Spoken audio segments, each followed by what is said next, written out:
Alfred Nato. Thank you, Mr. Speaker. Malo lelei, it's Tongan Language Week. And so I want to acknowledge our Tongan community that are out there. In fact, was honoured to be here in the House, Mr. Speaker, when on Monday we celebrated the launch of Tongan Language Week. One of the things I talked about there with our Tongan community was that how that they ignited the World Cup, and what they did is that they gridlocked Auckland International Airport, and there were 4,000, 5,000. You talk to many, they say there were 20,000 Tongans out there. There was a sea of red, a wave that was going on to celebrate and ignite the World Cup. And Mr. Speaker, it was great. The point of difference was this, Mr. Speaker, it was the use of cultural capital to make a difference. But Mr. Speaker, here's the interesting thing about that point. Everybody wanted to own them, and the Labour said, isn't that great? Because they looked at the colour, they thought that represents us. But here's what we're now hearing from our Tongan community, also from our Māori community, and that's this. Have Labour taken us for granted? No.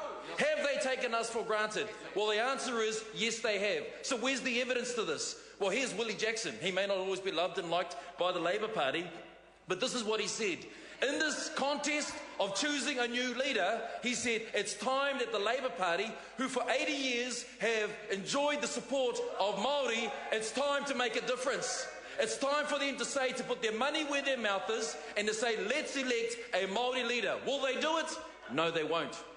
What about Haere Williams, who's there, who's the Vice President for the Māori elect? What did he say? He said this, it's time for Labour to stand up and take account. Māori have supported Labour for 80 long years. Mr. Clark, 80 long years. Will they stand up? Will they take account? No, they won't. Why won't they? I tell you the reasons why. Because they've taken Māori and Pacific for granted. Well, I tell you what, here's the writing on the wall.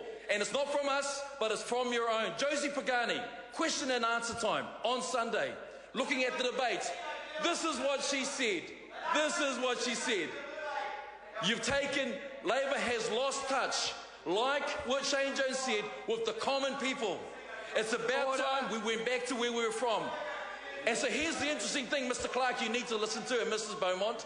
Here's the interesting thing that she said, and you've got to take note of this. She said, out of the 800,000 votes that we potentially have lost, because remember, there's only 18% that have actually supported the Labour Party at the last election. And this is what was said by Josie Pagani. She said this, the information that they have in the survey they said is this, they are brown, they are young, and they're in the regions. And she said, now when you look at the three contestants, who would best reflect the leadership that the young, brown, and in the regions could support? Guess what? Shane Jones. But will they support him? No, they won't. No, they won't. No, they won't. Your time has come.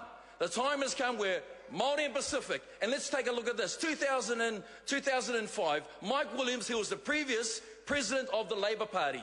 This is what he said. The only reason why we won that election was because of South Auckland Pacifica votes who came up, who showed up, and who put their money where their mouth was.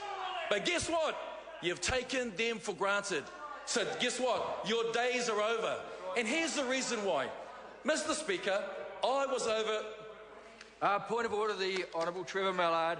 Mr. Speaker, while you might have announced your retirement, I think it is inappropriate for the member on his feet. Mr. Speaker, which of us is standing, me or him? Mr. Speaker, it is inappropriate for him to suggest that your days are over. Order. Can I just say to the member, that's a frivolous interjection. It's absolutely not necessary. I call the Honourable Member Alfred Nairo. Thank you, Mr. Speaker. The only reason why that member stood up is because you know why? It's getting into his skin. It's getting into his skin. But guess what? Your skin is a white skin. This is a brown skin. And here's what you got to know. I was at Caritas, and here we were. Grant Robertson was there. And guess what they said? They're happy to show the statistics for Māori Pacific. They're happy to say this. We want to do everything for you. But guess what? The new generation of Māori Pacific is this. We've had enough of you saying that you're doing it for us. Order. Mr. Speaker, I apologise. We've had enough of the Labour Party saying they're doing it for us. It's time we want to do it for ourselves. And that's the reason why you will no longer have favour. That's the reason why you're going to lose Māori and Pacifica votes coming to your table. And this is the... Mr. Speaker, I apologise. Getting a little bit excited here, but here's my final point that I want to put through, Mr. Speaker. Just finally want to summarise with this. The problem with the Labour Party is this. I was born to a mother who was a cleaner, been a cleaner all her life. My father was a labourer, he was in unions. I am the reality of the aspiration and their dream. But guess what? Now that I've become the success of my family, you don't know how to talk to us. You don't know how to talk to us. You don't know how to work with us. The Labour Party does not know how to talk to us. The Labour Party does not know how to work with us. And that's the reason why you will no longer have the favour of Māori Pacifica that will support you. Thank you, Mr. Speaker. Can I just say to the member, I know that he was robust and passionate about his speech, but every time the member mentions the word you actually bring the speaker into debate. You can refer to a member on the other side or the member's party, but you must not bring the speaker into the debate. Point of order, the Honourable Trevor Mallard. Mr. Speaker, it's very good of you to give that ruling. Why did you rule that my point of order that made exactly that point was frivolous earlier? The member, because you let him get away with it, did it 18 more times.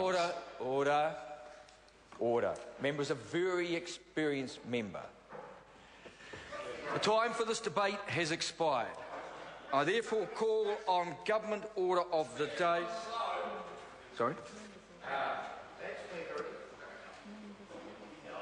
Members Order of the Day. I therefore call on Members Order of the Day number 1. Gambling harm reduction